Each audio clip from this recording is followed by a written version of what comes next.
Hello friends and family எல்லோரும் நல்லா இருக்கீங்களா? வாங்க வாங்க ராமர் சீதா திருக்கல்யாணம் பார்க்கலாமா? செங்கல்பட்டில் எங்கள் மாமியார் வீட்டு பக்கத்தில் இருக்கிற ராமர் பஜனை கோவிலுங்க. ஊர்க்காரங்களாம் சேர்ந்து வருஷத்தில் ஒரு வாட்டி ராமர் சீதா திருக்கல்யாணம் சிறப்பாக நடத்துகிறாங்க. திருக்கல்யாணத்துக்கு நம்மளால் முடிஞ்சது வாங்கிட்டு போகலாம். நாங்கள் திருமங்கல்யம் ராமர் ஃபோட்டோ ஸ்வீட்ஸ் எல்லாம் வாங்கிட்டு போயிருந்த எல்லாருக்கும் கொடுக்கறதுக்காக அது வருஷம் கொடுப்போம். 7 மணிக்கு ஆரம்பித்து 10 மணி வரைக்கும் நடைபெறுதுங்க. இதுக்கு முன்னாடி ஷார்ட்ஸில் கூட ராமர் கோவிலுக்கு போகும்போது நாங்கள் சில கோவில்கள்லாம் பார்த்தோம். அதை பற்றி சொல்லியிருந்தேன். இன்றைக்கி திருக்கல்யாணம் பார்க்கலாம் வாங்க.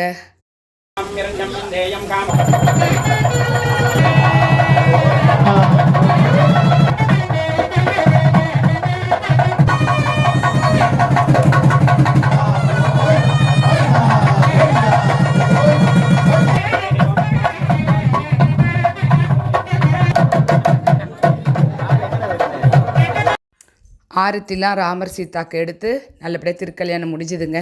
ராமர் பாடல்கள்லாம் பஜனையில் பாடணும், சந்தோஷமாக இருந்தது. நாங்கள் எடுத்துகிட்டு போன ராமர் ஃபோட்டோ திருமங்கல்யம் இனிப்புகள்லாம் மற்றவங்களெலாம் கொடுத்து ஆசீர்வாதம் வாங்கிக்கணும். நிறைய பேர் எல்லாம் அதே மாதிரி எடுத்துகிட்டு வந்து அவங்களால முடிஞ்சது கொடுத்தாங்க. அதுக்கப்புறம் பொண்ணு மாப்பிள்ளைக்கு எங்கள் வீட்டுக்காரர் மொய் எழுதினார். மொய் முடித்தோடனே பந்தியில் போய் உக்காந்துட்டோம். ரொம்ப சூப்பராக இருந்ததுங்க பந்தி அரேஞ்ச் பண்ணது. டின்னர் அவ்வளோ சூப்பராக இருந்தது. நவமி திதியில் தசரதன் கோசலைக்கு மகனாக ராமர் பிறந்தார். அவர் பிறந்தனால தான் ராம நவமியாக கொண்டாடுறோம். இதுக்கப்புறம் வீடு வீட பஜனை வருதுங்க.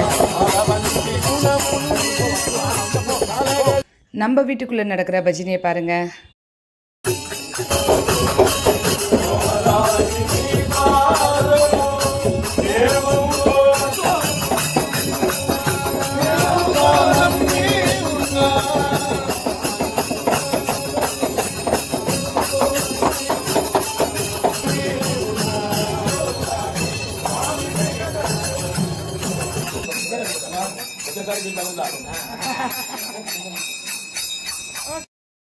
பரிபிரத்துவம் பஜனையில் பங்கேற்றது ரொம்ப சந்தோஷமாக இருந்ததுங்க. 9:10 சாமி தேர் வருதுங்க. அதுக்காக அர்ச்சனை ரெடி பண்ணி வச்சுட்டோம்.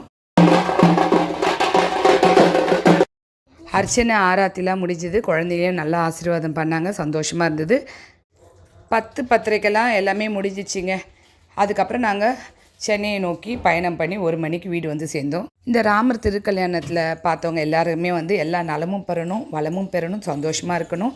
கல்யாணம் ஆகாதவங்களுக்கு சீக்கிரம் கல்யாணம் முடியணும், குழந்தை இல்லாதவங்களுக்கு சீக்கிரம் குழந்தை வரணும் அப்படின்னு எல்லாரும் ப்ரே பண்ணிக்கலாம் வாங்க.